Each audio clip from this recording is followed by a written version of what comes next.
Calgary Flames fans, it's time for Flames Unfiltered. Entertaining and controversial hockey talk with your host, Brad Burud.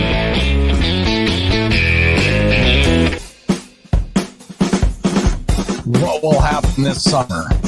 So many questions, so much uncertainty, and it starts with Johnny Gaudreau's decision.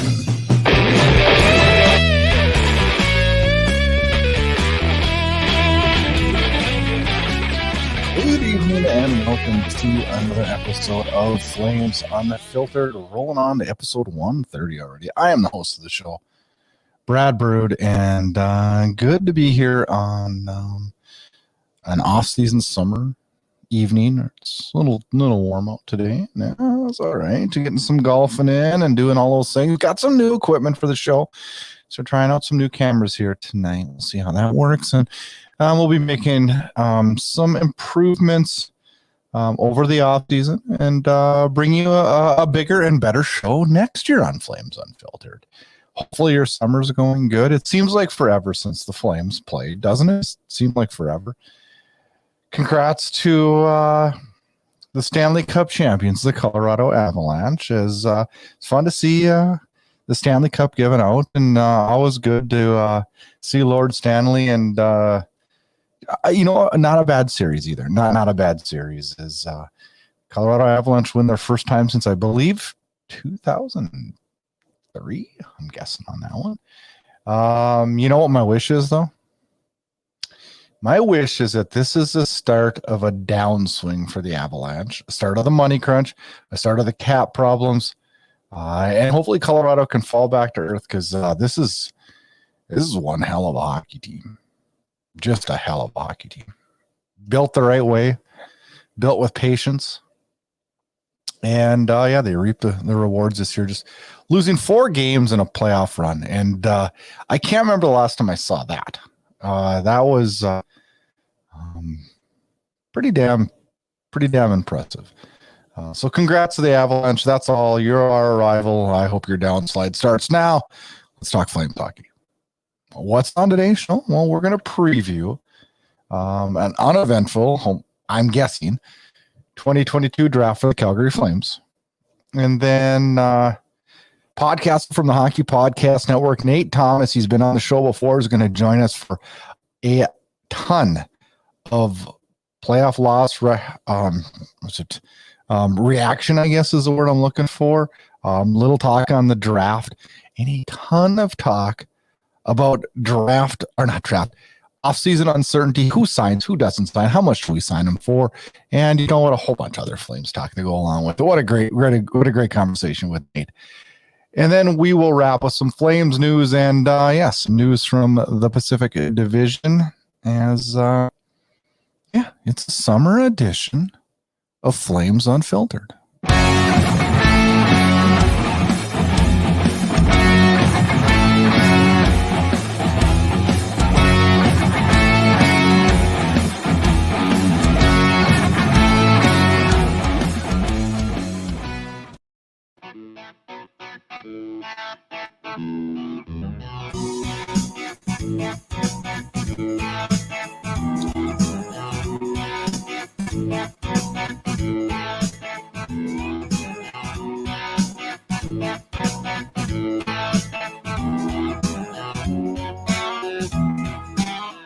All right, Flames fan, let's talk of the draft. I was a little more excited last year for the draft. But who knows? Brad Treliving's history. We might have a hell of a lot of moves, and, a lot can happen this week. We're going to have a lot happen in the next 3 weeks that determine the fate of the Flames and where this team goes in the future here. So, a lot to be determined. The draft takes place Thursday, July 7th, Friday, July 8th. That's weird. A Thursday, Friday. Montreal, Quebec, they missed the draft during COVID, so they get it now.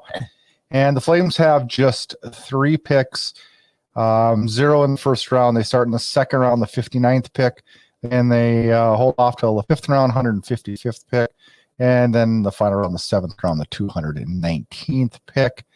That's not very many picks. I would think that maybe they would acquire a pick I think there's going to be some moving parts that are going to have to move to be able to get some people signed.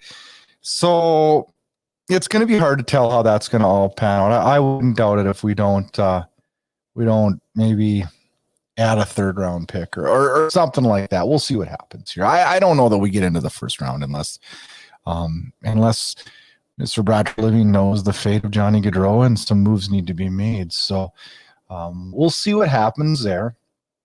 From what I've heard, a weaker draft this year. So that'll be interesting. Teams are going to have to go off a little bit more of what their true scouting board is, and that's okay. Will there be trades? I don't know. Brad Treliving loves to pull the deal. He's been general manager of the Flames since 2014, and he's made 4 significant trades during the draft. I'll read them off here. He acquired Dougie Hamilton in 2015 from Boston. He acquired Brian Elliott in 2016 from St. Louis. He acquired Travis Hamonic from the Islanders in 2017.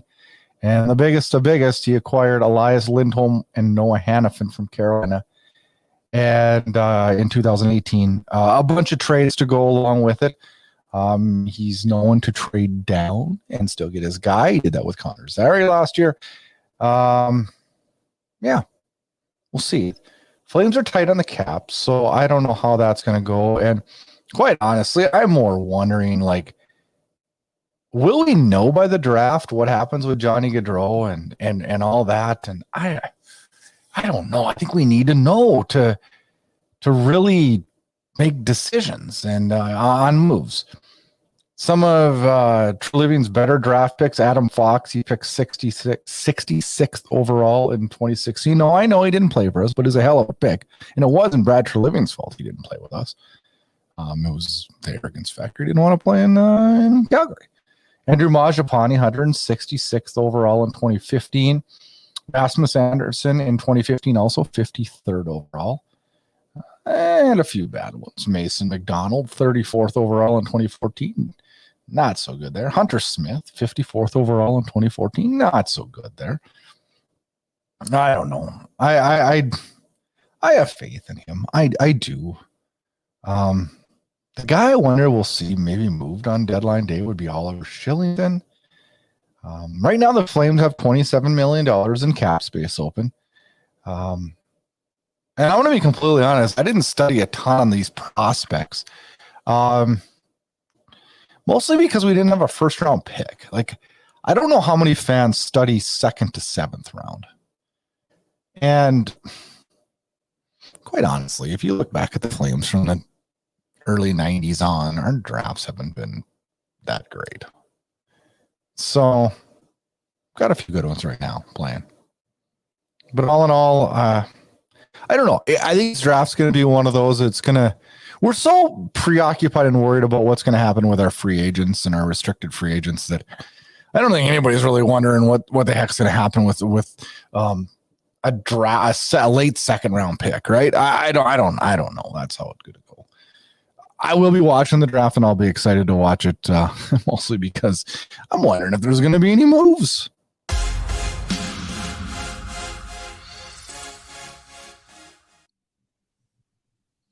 Joining Flames Unfiltered now. He's back again. He's one of the regulars on the show. Nate Thomas joins me. Good to have you with me. Good to have you with us, Nate. Thanks again for having me on, Brad. Oh, it's off season. You can tell, right? Huh? Yeah, exactly. Well, I mean, I don't know if people are, watching, they can definitely tell for me there. A little less facial hair going on, but my face looks right. I just got out of the sun playing golf and my face looks like I'm on fire or something, but little toasty. So, but you know what? It fits, right? It's a Flame show. Might as well. Yeah, exactly. And we got a lot to talk about. We have a lot. We'll try to keep it at a minimum because we don't want to bore people in the off season. So first off, I haven't talked to you on air since we lost to the Edmonton Oilers. And how was your recovery process? And what was your take on a Battle of Alberta that went wrong for us in the postseason? It definitely. I was very glad that for my show, the Quack Report, that that Game 5 was on a Thursday night. We recorded on a Wednesday, so I was able to have like a full week to digest it really before I put anything out there. I don't think I said a whole lot even on Twitter, but you can go back and I double check didn't. that. I'm I sure there's was something there, but I was um, minimal after on Twitter. yeah, I was just trying to process it pretty much, and um yeah, just kind of took some time. I was heartbroken for sure because like there was it was like since October, right? This build up going, and you get through Dallas the way that we did, right? Which was it was still a very good series. Yeah. Um as we talked about and everything like that. Just everything keeps feeling like it's building up, and you win game 1 in a like an awesome fashion, and everything just tapers off super quickly, and it felt disappointing, right? So, and I feel like the fans were as disappointed as the players were, and in themselves and how the season ended and everything like that too, right? There was just the expectation, and no, I wouldn't even say like a false sense of hope, right? It really felt like there was something there this year. So, but yeah, I just took the time to just relax a little bit, and that sort of thing, and just enjoy some other hockey. There was still some other great Mhm. series going And then on there and was everything some like really good that. series. Yeah, exactly. So, and the big thing I took away from it, that I think it was just due to a lot of the Twitter reaction that I was seeing from Flames fans, especially. Yeah, we did talk, I guess, just after the Yeah. um after that series. I think we talked about the Coleman goal and everything like that. But Yep. the one thing I was seeing around on Twitter, especially, was, oh, the callback on the Coleman goal cost us the series. No, no, no, it didn't cost us the series. There's a bunch Could of have other things turned that, this series, but that was not yeah, the reason. It was no, not that wasn't the reason whatsoever. There's a bunch of other things that cost the Flames that series. What it cost fans, whether they were Flames fans, Oilers fans, or just hockey fans in general, is it cost everybody a Game 6 Saturday night hockey night in Canada Battle of Alberta playoff, where you still had the elimination potential, and I think I kind of laugh at this aspect. It cost the NHL millions of dollars in revenue for just the it, one night, even. it So did cost the league millions. I mean, it cost the teams millions, but you know what yeah, it cost me, and what I think it cost the league the most? what's that? Faith in the system. Yeah, yeah, I can see Faith that. in the system. Because you know what? I am completely a proponent of instant replay Mhm. if it works. And now I'm not saying they're going to get it right every time, but when it goes to instant replay, that's a lot more than one set of eyes on there. Yeah, And I've watched a lot of plays over the last 3 years, and I pulled up YouTube videos. Seriously, there was ones that were so egregious that were kicked yeah, in that they counted, that I don't know how a justification on that one would fit, but whatever. That isn't the yeah. series. You're not going to win a series. As much as I love them, you're not going to win a series with goaltending like we got in the series. And you're not going No. to win a series when your stars don't produce. And I'm not talking about Johnny Gaudreau. I'm talking about a Matthew Tkachuk. When Michael Backlund is our most dominant player, and I love Michael Backlund, and I'll go to bat for him any day of the week. Mhm. When he is our only guy that stands out, That's a problem. there was a couple fringe ones, but that's a problem, right? When Yeah. I'm relying on Michael Backlund to take charge and win a game, that's a problem. Mhm. Yeah. It's I And don't know. and I mean, historically as well, like everyone's going like, "Oh, Jacob Markstrom just like was horrible in this series." Yeah, you know what? He wasn't great, It wasn't but great. there was precedent to it that nobody was really looking at. Jacob Markstrom, not just in a Flames uniform, but he's never really played that well against the Edmonton Oilers for whatever reason, whatever iteration of that team. You And can't. sometimes just a team, just a jersey, doesn't matter who's on that roster. I think Sometimes a it's a team just has your coincidence. number, and it's really weird. Yeah. I think it's a coincidence. I do. I don't believe any of that crap. Other than the But fact that yeah. Draisaitl and McDavid are really good offensive players. I don't. I Here's what I think it is. Mhm. Over the last decade, I guess we can actually say now, Have the Flames ever been good in the last decade in pressure situations? Not overly. I mean, what's more pressure than what's more pressure, whether it's regular season or postseason, than your biggest rivalry? yeah, fair point. I think it boils down to that. It's not as complicated as we may think. I think it is. We've never, and I still don't know that we do have the core that gets you through the tough moments. And a tough moment. Yeah, I think we're getting better. I think we took a step this year. I really do. But I think there's steps to take. And I think that management and Coach Sutter would say the same, don't you think? I think they would. Now, I just wonder even there, because, you take a look at this season and even the second half of last, once Sutter came in, feels like Treliving and Sutter got a pretty good understanding of each other, right? I think so. There's definitely times where you kind of maybe look at what Treliving is giving Sutter in terms of personnel and what Sutter is utilizing, and wondering if there's maybe a little bit of a rift there. It's primarily in like your bottom six and stuff like that. But I'll tell you something. I think Sutter drove the ship last year, and him and Treliving worked hand in hand to bring in those guys. Because I don't think a Trevor Lewis ends up here. I don't think a Gabranson ends up here. I don't think a Zadorov ends up here if Daryl Sutter's our coach. No, yeah, you're absolutely right. So, and again, like most of the time it worked out great, but there's the occasional thing that it's like, why is this guy in the lineup over this guy that we've seen with this group under this coach perform well, right? Like Richie. Why is he consistently getting thrown into the lineup when he's not really doing anything, to be honest? You know what I think? And I'm not just talking about points. I'm just on ice in general, right? There's good, not noticeable when you're just doing your job, and there's bad, not noticeable when you're just out there for free skates on a Sunday night.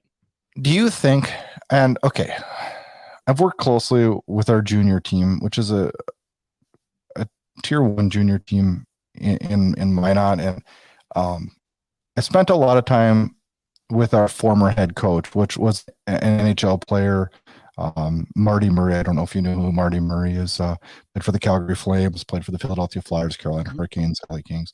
I had a lot of visits with him, and I would say things to him about players, and then he would say things to me about players. Mm-hmm. And I would think he was nuts. And he didn't say it, but I think he thought I was nuts on certain things. Yep. And I think it's because we're human beings and we see things and perceive things differently. And that's why when we saw Trevor Lewis's name come up onto the list, or like Richie's a really good example, because I think most of the fan base was like, what? But I think Sutter sees something different than we do on that. I don't know what it is. And I would love to sit down with him and be like, hey, can you explain to me why I thought, Rosiska was taking some serious steps in the latter part of the season, and then he wasn't trusted in the postseason. I'm not questioning him on that because he knows a hell of a lot more than I do, but I would love to hear the behind the scenes logic to it, because I bet you after us hearing it, we'd go, okay. We would either go okay, or he'd throw some farm analogy at us and we'd be just as lost as before.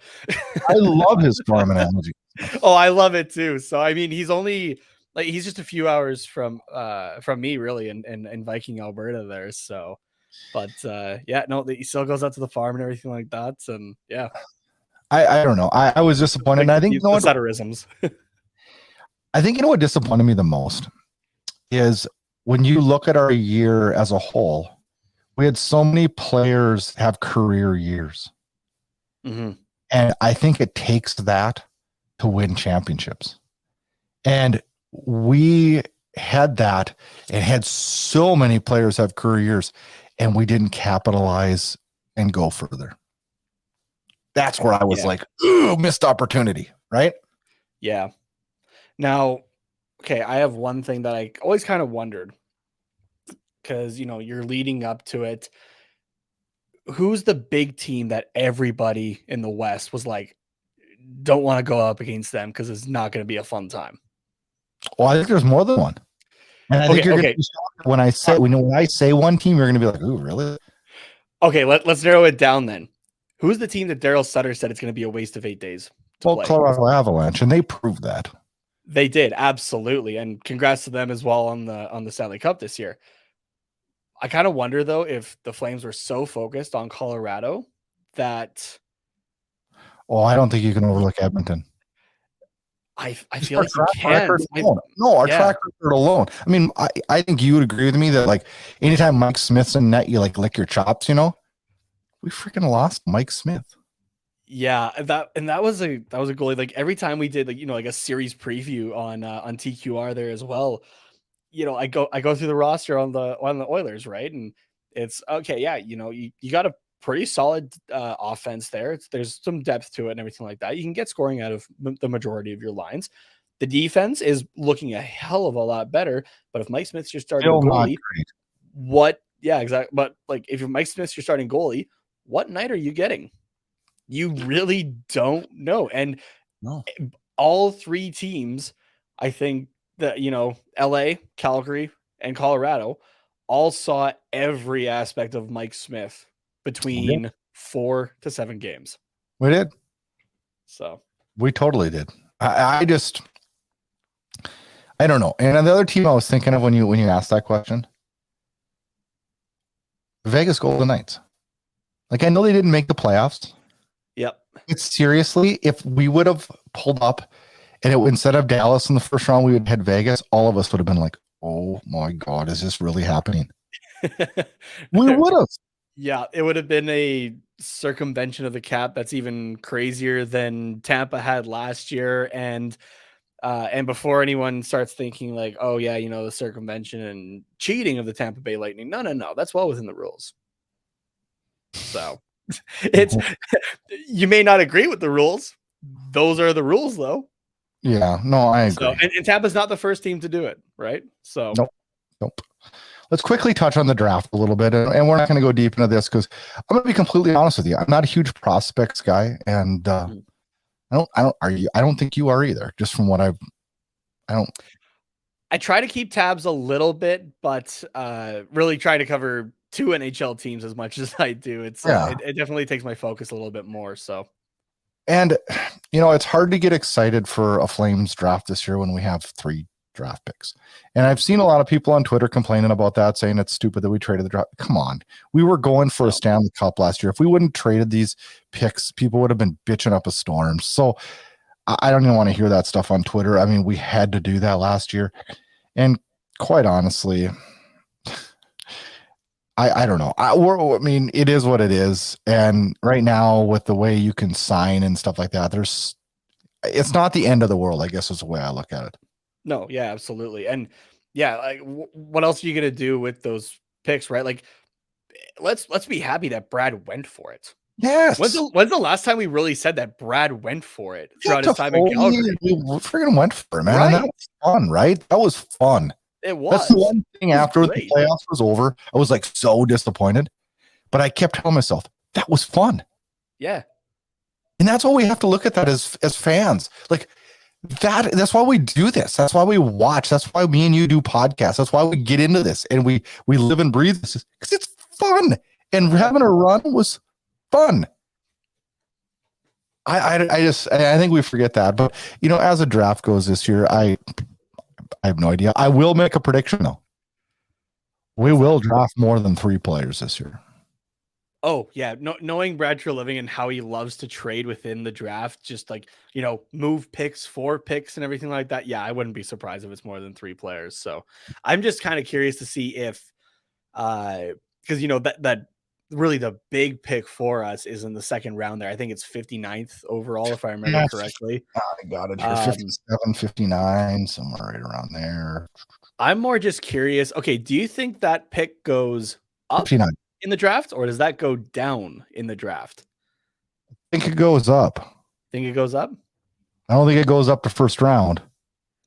No. I think it goes up. But you could maybe get like an early second round pick. Yeah. I don't know. Brad has his ways. He loves working the draft. He's good at it too. I don't care what Yeah. anybody says. He's good at it. Exactly. Let's talk a little bit about free agency because that's like the freaking elephant in the room. And for a few different reasons, I think. Yeah. Do you want to start at the easy or start at the well, I think the domino has to fall. Let's start with the big one. What happens with Johnny Gaudreau? Oh. See, now it feels like Calgary should have the upper hand on Well, they do. 31 other teams because they have that 8th year, right? Like I think, like, what was the math? I think it was like for Calgary to pay $9 million per year, the next team to be able to match that is spending like $11.5 million per year or something like that, right? Yeah, I think that's what it was. If I could figure it out, if we spend $10 million a year, that's $80 million. And for another team to spend $80 million in 7 years, it's $11.4 million per year. So it's $1.5 million more to reach that end dollar. Now, I think the question that, and I'm sure it has been posed to Johnny, whether it's by Treliving, by, you know, just even fans around, maybe even by his family kind of thing, right? Like his family spent a lot of time in Calgary this year, right? And They always have. Yeah. And I think the question kind of is okay, yes, as a hockey player, you have a small window really to make your money. And it's understandable. Right? They're going to pay him. That's the thing. This isn't a money thing as much as it. Right. But it's okay. Do you want to go for the big bucks? Right. And, you know, some team might pay you that $11.5 million. Right. Even if it's over just the 7 years. So it's okay. You can get like the bigger money now, or, you know, you're in a good situation. You have awesome line mates that you all put up career numbers in Lindholm and Kachuk. You can see that there is there's improvement, and there can be more improvement made still. Do you want to stick with where you know is good right now? Or do you want to take a risk for the money? This honestly boils down to one thing. Was Johnny blowing smoke up our ass when he said he wanted to be a Calgary Flame and liked it here? We're going to find out, because no one's going to, I mean, there's not even teams. If you pull up Cap Friendly, there's not even a ton of teams that can offer him $11.5 million. Not too many, unless they're in the bottom, like Arizona, right? Anaheim. So New Jersey. I mean, there's some, you know, I haven't looked at Philadelphia. I think they might be able to. I don't know, but let me take a look right now. I have Cap Friendly up. Do you know what I'm saying though? Like, yeah, this. Okay, first of all, if I had to lay my own money down on it right now, I think he's history. Because if he was going to stay with this team, Calgary has had to say, Johnny, here's the money already. Because they got a ton of work to do. And what he's doing now is holding this organization back from solidifying some other contracts, because we have no idea what direction we can go until that domino falls. Yeah. So he's hurting the team right now. Philadelphia has, sorry, just to interrupt here. Philadelphia has a projected cap space of just over $5 million currently. So they can't even do it. Unless they move out. Unless they move out some contracts here. I know, that's easier said than done, right? Yeah. So unless you're doing, you know, a trading of rights thing in the next week and a half. But really, what would we get for his rights? Like a 3rd round pick? At best? I feel like if you're trading the rights to Johnny Gaudreau is signing in that town. How do you know that without tampering? Okay, as much as there is supposed to be no tampering, come on, like there is tampering. There's always tampering. I know, but you know what I'm saying. Like, you can't make it obvious like that, right? Yeah. I don't know. I know a lot of people in Calgary still think he's going to sign, and I hope he does. Yeah. Okay, let me ask you this question. What is the dollar figure you would say, Johnny, this is the most I can go? Because I came up with a number. And I think my number might be crazy, but I feel like at max it's 10 and a half.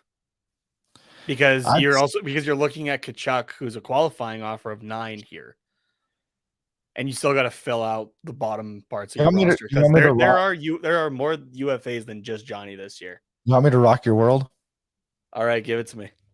I'd say, Johnny, you're going to get $10 million from us, 8 years. That's the best we're going to do. Because I'm not joking. You're not better than that. Because anybody over 10 is a Connor McDavid, Nathan McKinnon's going to get that. They're guys that change games, change series. I'm sorry. I love you, Johnny. You scored a shit ton of points this year. When it came to the playoffs, you didn't take charge and change the series.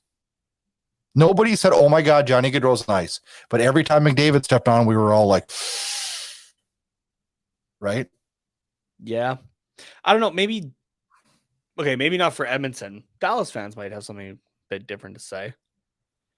Maybe. But then again, they're maybe, a little less tense because they got Jake Ottinger in the net there. So who's just stopping everybody. I just look, and I'm not knocking Johnny. Johnny proved me wrong. This. I fully admitted that I was wrong on Johnny Gaudreau this year. Fully. Mm-hmm. But here's what I'm really going to rock your world on. I would not re-sign Matthew Tkachuk for over $7 million.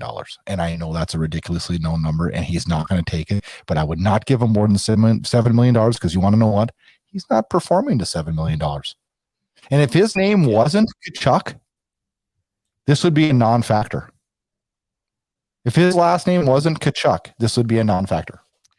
Yeah, and I mean, Matthew said it during the what do you call it?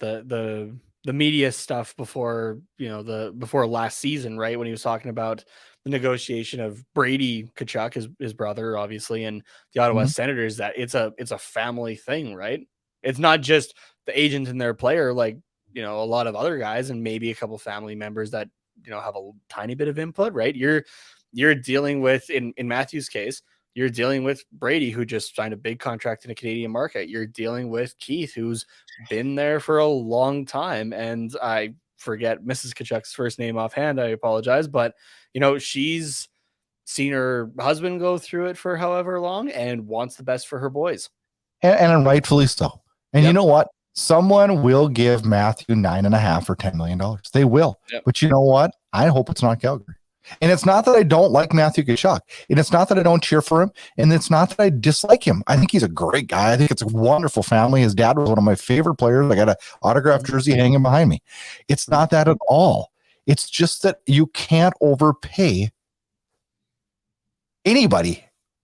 I mean, look at the contracts that haunt teams. If we sign Gaudreau for 10, and we sign Matthew for 9.5 / 10, because he's going to want what Gaudreau gets. Yeah, we got $20 million tied up in 2 players, and we're not going to win a Stanley Cup. No, I think that leaves, if I remember correctly, it leaves about $5 million left for the rest of your roster that you got to figure out there. Unless you're bringing up some of the young guys, which there's definitely a few that it's their time. But we're going to let Andrew Mangiapane walk. We're going to let Shillington walk. We're going to let Gabranson walk. We're going to let Zadorov all walk. Everybody. We're going to have 7. You know what? Those last 2, I think, are walking no matter what anyway. You think so, really? Because I don't. I'm going to disagree with you on that. Okay, I think Zadorov or Gabranson, one of the 2 will be back. And I would bet Gabranson. See, now I think he's the more likely to stay, but he's not taking too much of a cut from $2 million. No, and why should he? But are you wanting to pay that when you have some other areas to fill in here? And he was. That's why somebody's got to go. Kind of off and on at times. So don't get me wrong, he did a lot better in the second half for sure. For first half, though, he outperformed $2 million. But are you able to keep that around? I don't know. What are we going to get from Johnny Gaudreau? If it's 2 and less, sure, totally could. But I don't think he's asking. I think he's wanting a raise. I know, but I think he's smart enough to know that he's found a fit that works. He kind of got run out everywhere else. Yeah. I don't know. Think about this. We always, we say, boy, what are we going to get from Zadorov next year? What would we get from Gabranson next year? What are we going to get from Johnny Gaudreau next year? Are we going to get Johnny from this year, which was outstanding? Or are we going to get the Johnny from the year before that looked like he could have cared less? Honestly, I pray it's not that. I want to lean towards the Johnny that we got this year. And I would too. Think, and now the reason I say this is because we saw it out of a lot of different players this year as well. Uh-huh. The bubble and the situations of last year hit a lot of players very differently, right? I agree. So I think that this year is a lot better of a year because things are, for the most part, back to normal, right? So, or they felt like it at least. So players are able to thrive, kind of do what they need to really, and are not restricted by different rules and everything like that. So yeah, I think we get closer to a this year Johnny than a 2021 Johnny. That's where I would put my money too. But I'm gonna name off some UFAs, and you tell me, do you think they'll be back or not back? Gabranson, we just talked about it. Yeah. You think he's gone? If it's over $2 million, yes. Carpenter. Gone. I can see him gone. Why would we re-sign him? Yeah, I can see him gone. Yarncook. He could stay. Now, I think he's back, and I think he's back at less than 2. Yeah, I could see that. Maybe like a 2-year prove-it-to-us deal. And I'm okay with that. Absolutely. He'd be a good center to keep. I know he didn't score for the Flames. I get it, guys. I know people are going to tweet this podcast and be like, the guy's an idiot. But he was sniffing. He was there. Yeah. He was there. And he helped us. Lewis, is he back? No, I don't think so. You don't, huh? See, I do. I think he's a value depth guy that was really good for us. And you know what? Maybe don't stick me to that one. I got to think about that one a little bit more, actually. And I thought a lot about that one because I thought originally I was like, oh, it's Lewis, But then I thought about what he did for what we paid, and we're gonna have a lot of $800,000 guys. Yeah, we are. I think the issue is just how many are going to be willing to take the pay cut. He's not. That wouldn't be a cut for him. 800,000 would be exactly. Right. Yeah. Okay, so maybe tack on an extra $50,000, $850,000. Yeah, $850,000. Right? Yeah, for 2 years. Richie, $900,000. I'm not bringing him back. I'd prefer not to, please. Me too. Brad, please don't. Michael Stone. I am signing that guy. Please bring him back. I'm signing him, and I'm giving his kids free Dairy Queens, and I'm freaking doing whatever I can to keep that man in the Flames. Absolutely. Who are the big sponsors around the Saddle Dome right now? You got Pizza 73. You got Budweiser. Yeah, he's set. Give him that. Give him that. And I absolutely keep Stone around. I'd love to figure out a way to get Zadorov back. I don't think that happens. No, I don't think it happens either. To go back to Stone for a quick second, though, one group chat that I have, we're like, oh, yeah, we got the better Stone. Anyway, it's all good. Did we not? Sadly, did we not? Sure, got the better value. In ways. All right, here's the last two that I really want to pick your brain on because these are going to be confusing ones. What does Andrew Mangiapane get paid? Oh man. Okay. I'm trying to remember what I actually answered to this because buddy of mine on Twitter, Justin's Steve Red Central on Twitter, had asked about this. I want to say between 4 and 5, but he's taken a 1 or 2 year deal or whatever it is that gets him to free agency. He's taken that. Oh, we can't do that. We gotta and I say that because I think it was like secondhand off the 32 Thoughts podcast or his Jeff Merrick show. Either way, it's Elliot Friedman and Jeff Merrick. Like second half off of that, we're saying that Mangiapane's agent has already come out and said that that's what he's advised him to do. Sure.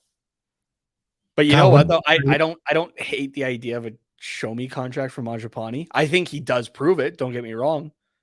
See, I think he proves it. I think Dubé doesn't. Yeah. I don't Yeah. think Dubé's going to prove it right now, and he's not proving anything. No, it's fortunately a bit of a different situation compared to Sam Bennett.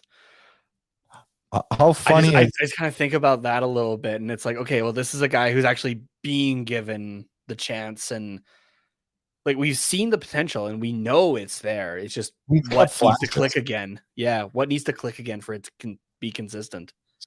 I don't know. I've given him the rope too because I like him, but I don't know. I would love it if we could get Majapani $5 million for 5 years, but that's never happening. No, it's not happening. I don't know. I hate to walk into free agency, but that's probably what'll happen. Oliver Shillington, where do we go there? Do we sell him high? In terms of Trade him off, sell him while he's high, his stock's high. you want to trade Shillington? I don't know. I don't. But there is no way we can afford him if we sign Gaudreau, have the qualifying offer to Kachuk. How are we going to pay him? Like anything other than $2 million? Like, how are we going to pay him? Like, I just don't. I did the numbers. Yeah. I don't know how he fits in this. I don't. I have no idea. We would have to have Lucic say, I'm retiring, and we would have to have Monahan go to long-term IR. Otherwise, none of this happens. Like, none of this happens. Like, the money doesn't match. We've got 11 million with Monahan and Lucic. $11 million tied up there. Okay, now I remember the last time I came on this show, we talked about the Monahan thing on LTIR. Yeah. And the more I kind of sat with it after we talked about it, the more I could see it. I believe that's what happens. I believe that Sean Monahan's on LTIR all next year. Honestly, for his health and for the sake of his career. And right? for the team. Hip injuries are not fun. Like, I even just have a minor one, and it's, it's kicked my ass for the last like 3-4 years still. Yeah. Like, it's not something you can mess around with. No, but we can't have him on the cap or we can't field the team next year. Yeah. And Lucic needs that's why he's got to be LTIR. Yes, he has to be LTIR, and we have justification for it. His freaking hip hurts. All right. There's more justification than most Marian Hossa had. Yeah. And it's not just one side of his hip either. It's both sides of his hip in back-to-back seasons. The dude is literally broken at the foundation of his body. Yes. And so we have justification. So that has to go to LTIR. And God, we've got to figure out a way to shed Lucic's money or we're screwed next year. Yeah. Now, the thing is, though, is who takes on Lucic if that's the direction Lucic you're going. Has to agree to it. Yeah. And does he? Why would he? Would you? No. And from what I've heard, he loves Calgary. Yes, he doesn't owe the Flames anything. And quite honestly, I don't want him on the team next year because, I don't want to watch him on the team next year. I like him. I think he's a great person. I think he's a great teammate. I think he's a great guy in the room. I think he works his ass off, but he's slow. And last year I lived with him a whole lot more than I did the year before, because the year before I was like gone to the head. But you can't throw out Lucic every single night. He's too old and too slow. You got to give this guy nights off, man. You have to. But we can't have his salary next year, or this doesn't add up. This doesn't add up next year with him. Brad's got some work to do. To put it simply. I've got the pencil and paper, and I've been working on it this week, and it doesn't add up, man. We got to figure out a way to shed that. Yeah. We got to, I don't know. It's you're shedding him, or you're doing something with Majapani Dubé, I think. Oh, you can't trade Majapani now. No. And I heard people say, well, we need to trade Backlund to shed that 5. So we're going to trade Michael Backlund, who's the most versatile depth center in the league at a great salary, so we can have Milan Lucic on our team for one more year? What? Yeah. Like, does that sound like a smart move? No, not really. Unless you're getting a younger guy who provides some versatility as well, that will be with you for the next few years. Ooh. But yeah, That's Who's the going to give question, a young right? guy? Who's going to give a young guy with talent that's at a $2 million cap hit? Every team wants that. Like nobody's giving that up No. because that's what every team is dying to have right now is cap friendly quality players and a center to top it off. I mean, holy crap. We have this. There's a lot of work to do. And Johnny Gaudreau has to make a decision this week, or I don't know how Brad Treliving gets it done. Because I think some of this has to happen at the draft. I do. I think some of this has to happen at the draft. So we need to know if Gaudreau is coming or going. And if he's going, then he's going. Then we need to just shift gears here. And I'm not saying full rebuild, but if he's going, I think it's time to look in the mirror and be like, all right, is it time to trade Matthew Tkachuk? Because if we sign him to a 1-year deal and he's on his qualifying offer next year, we're not getting dinky doo for him in the middle of the season next year. No. Yeah, you're right. We're not. So Michael Stone deal. Or Mark Stone. It's an Ottawa Stone deal, Yeah. right?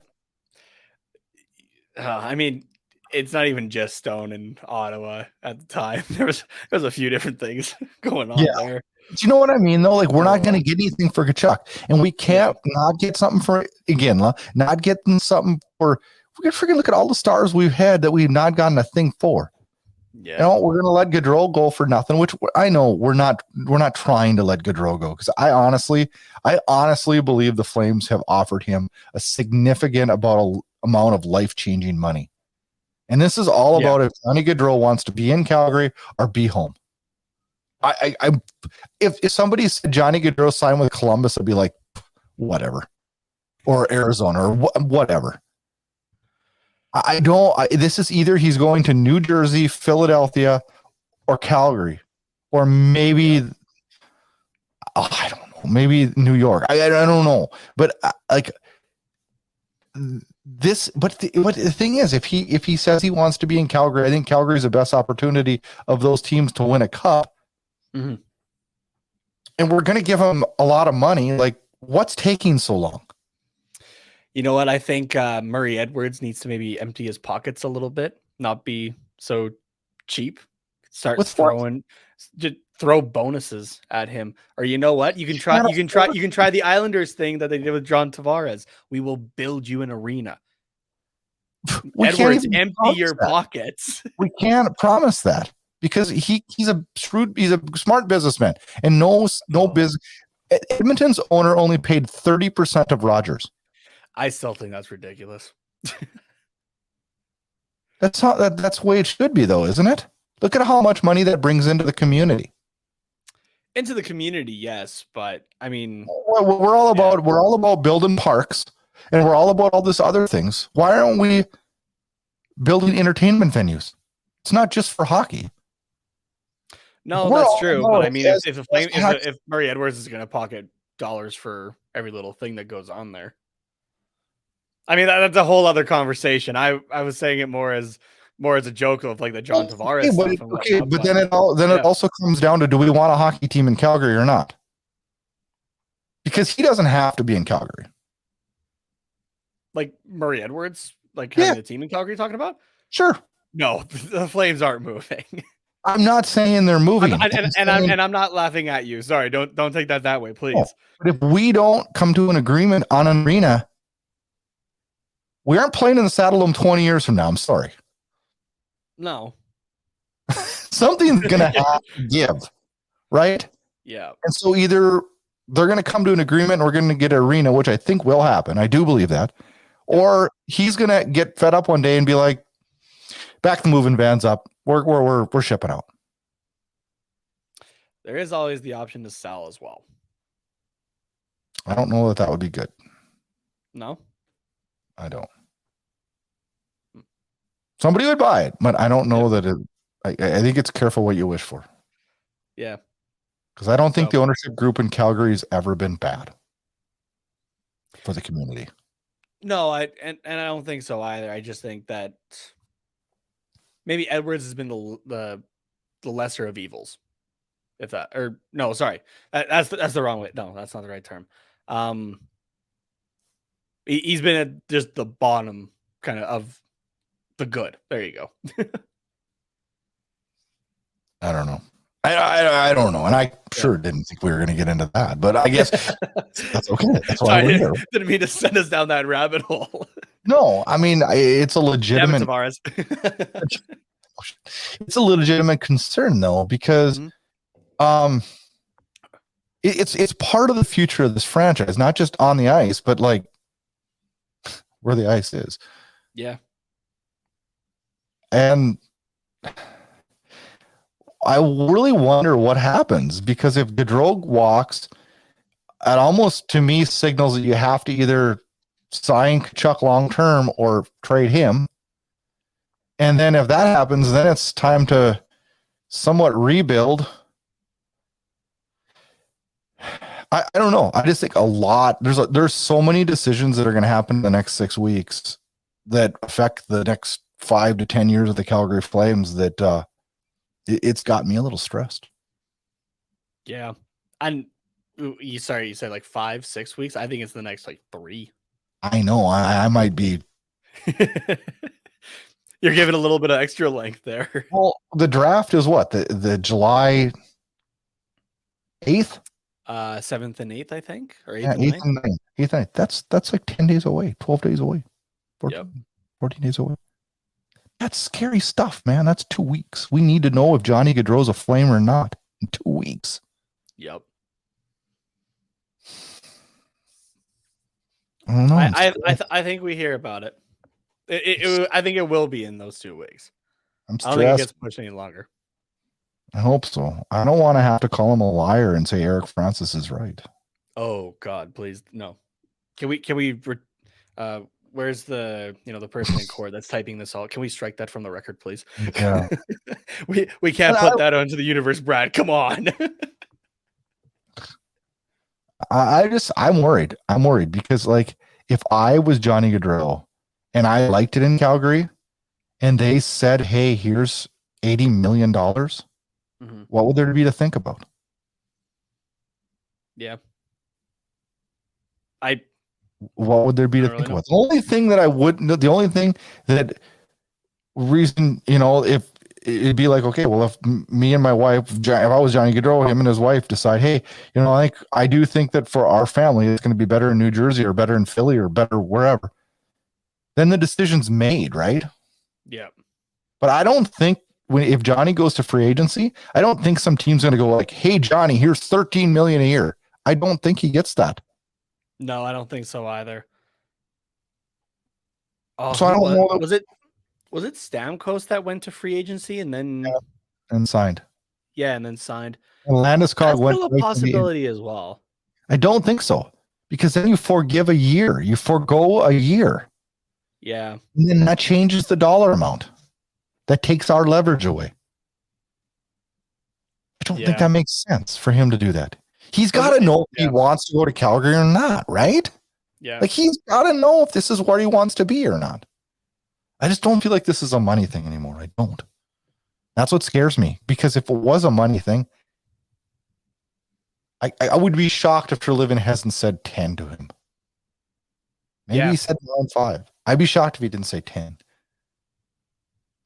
It's either do it or don't. Then I don't know. If this team signs him for over 10, I'm going to be like, what? That's a lot of money for Johnny Gaudreau. Unless you're just with the thinking of, okay, this is our franchise player. This is our guy. This is the face of our franchise for the next 8 years. I know, but look at all the other young, great hockey players that could be the face of the franchise.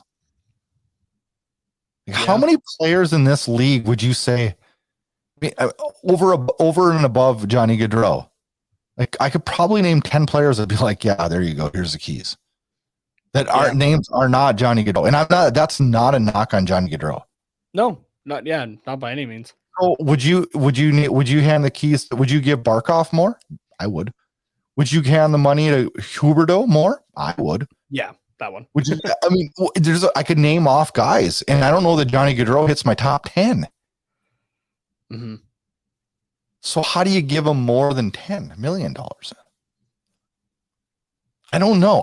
This is interesting. It's going to be really interesting.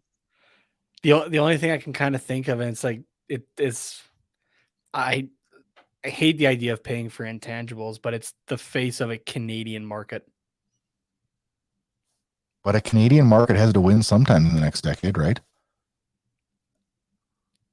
I mean, they haven't for the last 3 decades, so I know that's a problem, right? Brad, it predates me being born. That's how horrible it's been. That is sad. Like something's got to change. You know, I had multiple people tell me this year, well, no team's ever won a Stanley Cup that has a guy that makes over 10 million on it. I think there's some merit to that. And that's because you build and you win Stanley Cups by depth. It's not the NBA where you can just throw money at one guy and win a championship. It's hockey, man. Mind you, though, those double-digit players are a newer thing still for the NHL in the salary cap. In the salary cap, right? Pre-salary cap, guys were getting paid whatever. I would agree. We've had the 10+ million player before, but I would agree with them. I would agree. So I kind of wonder too if it is just GMs kind of still trying to figure it out, right? And the cap itself is not quite ready for it. Maybe it's got to be a couple more years. Yeah. It's going to happen. I mean, it's happen. Well, because the cap keeps going up. But I mean, I don't know. I just know that when I look at teams that have won the Stanley Cup, all the way down the roster, I can be like, yeah, he played a key part. Oh, he played a key part. Oh, he played a key part. And those are a lot of 800,000, 1.5 million, $2 million players that played key parts.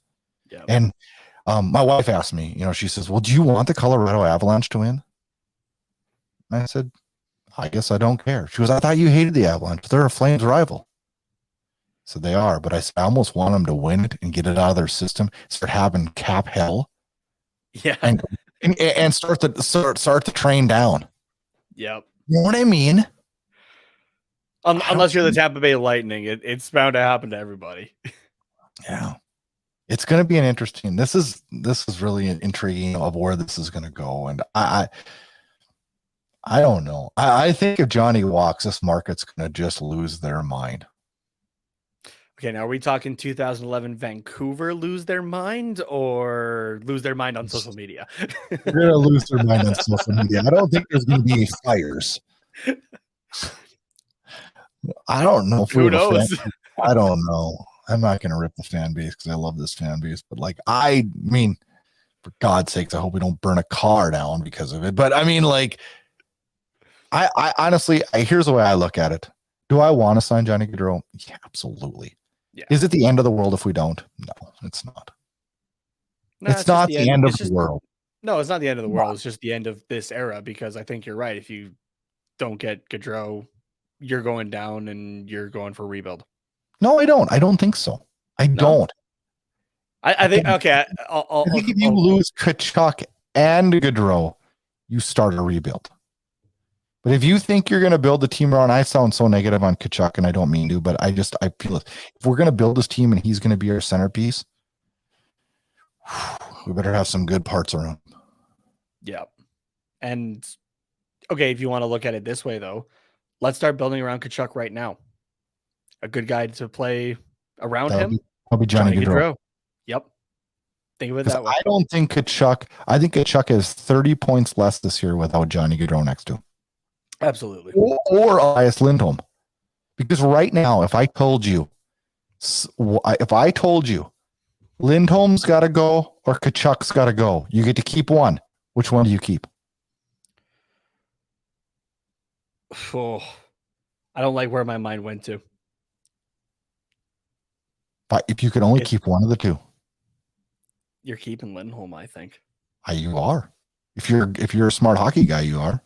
Yeah, and that's why I don't like where my mind went to there because that's getting rid of Matthew Tkachuk, and I absolutely adore that dude. I think he's wonderful. I think he's great for the city. I think he's great for the franchise. I think I am so curious to know, and I don't think we'll ever find out, and I hope it changes, why he's inconsistent at times. Mm-hmm. And I'm not talking like for a game. I'm talking like 16 games. Yeah. And then all of a sudden he's back, and it's not. And I'm not saying he needs to score every night. I'm not saying that. But he can pull a disappearing act like nobody's business. Yeah, he just needs to be present, right? Mm-hmm. Whether it's scoring points, whether it is putting guys through the glass, right? Just as long as he's not going in the penalty box. Absolutely. Which he's pretty good. Much better at. He's a lot better at. So I think I looked at the numbers. He drew, I think it was 10 or 15 more penalties than he took this year. That's pretty damn good. All right, Nate, we covered a lot, man. And this went about 20 minutes longer than I anticipated. But that's okay. That's why we do this, right? It always happens with us. It's fun. It's fun. Well, we'll see what happens the next couple of weeks.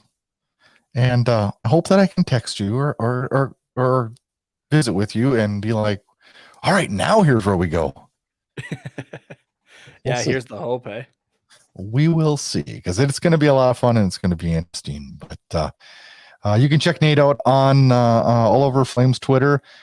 You can find him doing the Quack Report for the Hockey Podcast Network. So you're a busy guy, and hopefully you can enjoy your summer. And I know we talked before the show that you got an August where you don't have a ton of plans, and I really hope you can chill, relax, hit the reset button, and look at the Flames roster as a positive as we head into September and camp opening. But look forward to having you on the show real soon again, and always a great conversation. Yeah, and always a pleasure to be on, Brad. We'll talk to you soon. Talk to you soon.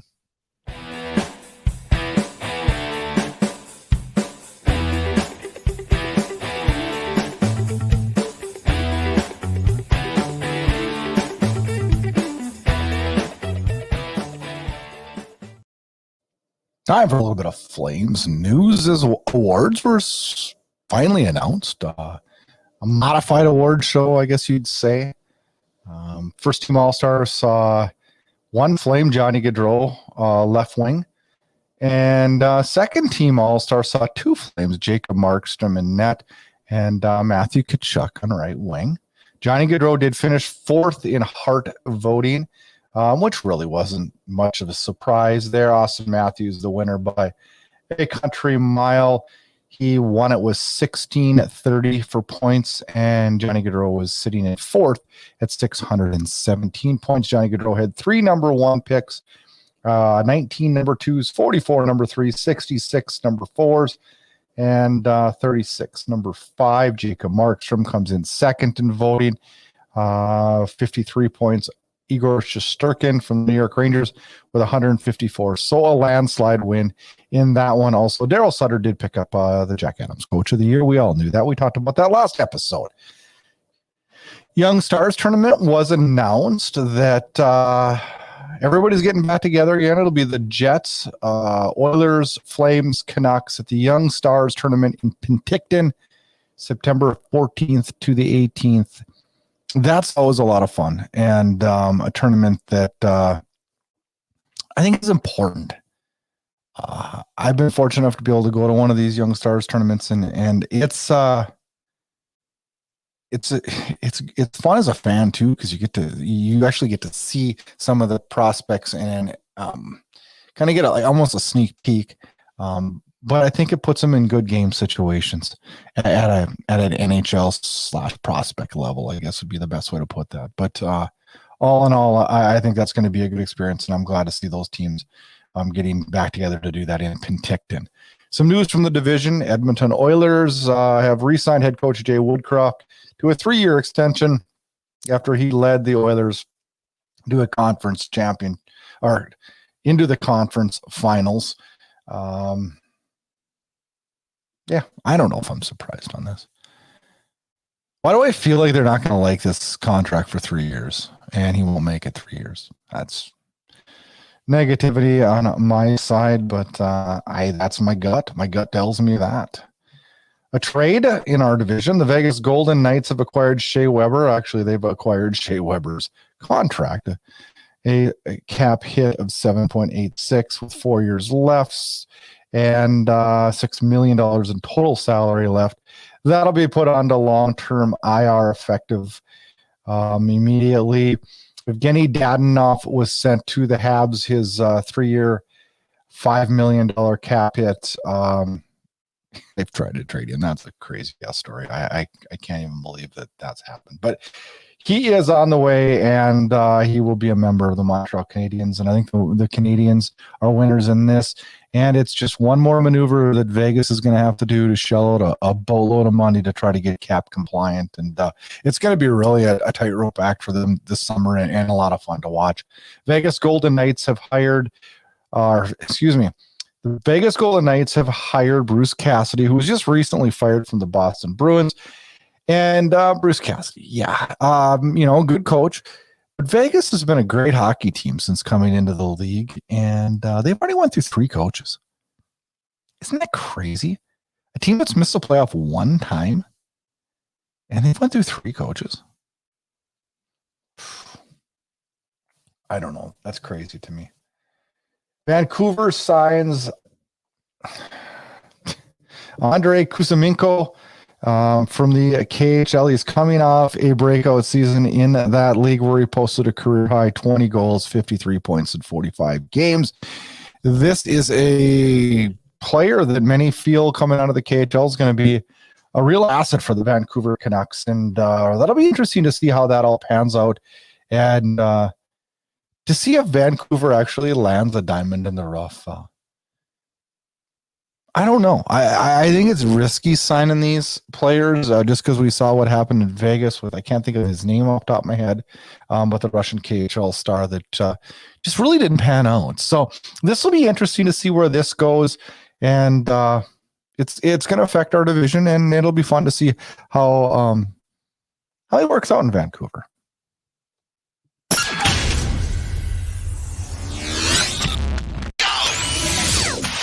Get all your Flames Unfiltered podcasts, team news, team updates, and highlights at flamesunfiltered.com.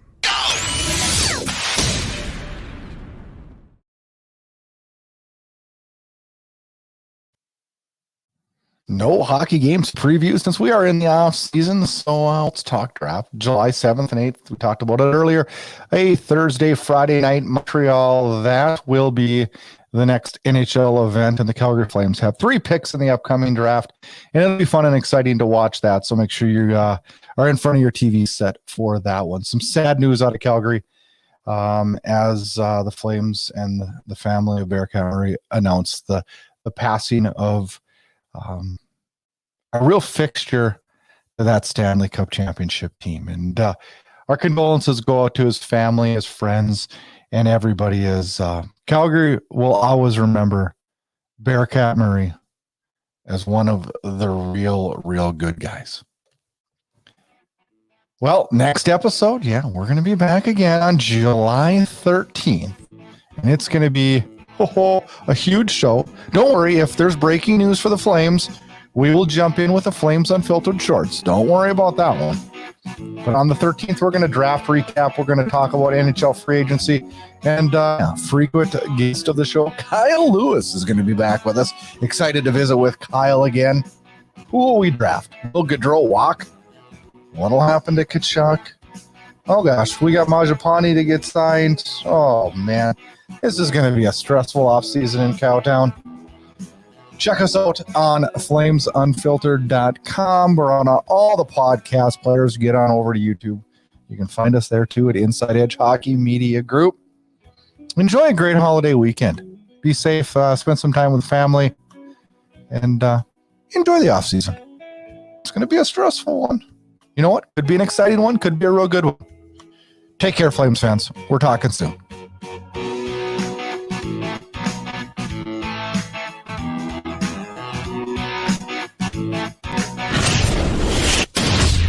Get connected. Flames Unfiltered can be found on Twitter at Flame Unfiltered. And also make sure you check out our Facebook page at Flames Unfiltered. Check out host Brad Burud on Twitter at Brad Burud. And if you like what you hear, rate and review us on Apple Podcasts. You can find Flames Unfiltered on all the major podcast players. Thanks again and enjoy the hockey action. Play on! Yeah, baby! Play on! Yeah, baby! Thanks for tuning in to Flames Unfiltered. Check back for more action-packed Calgary Flames talk.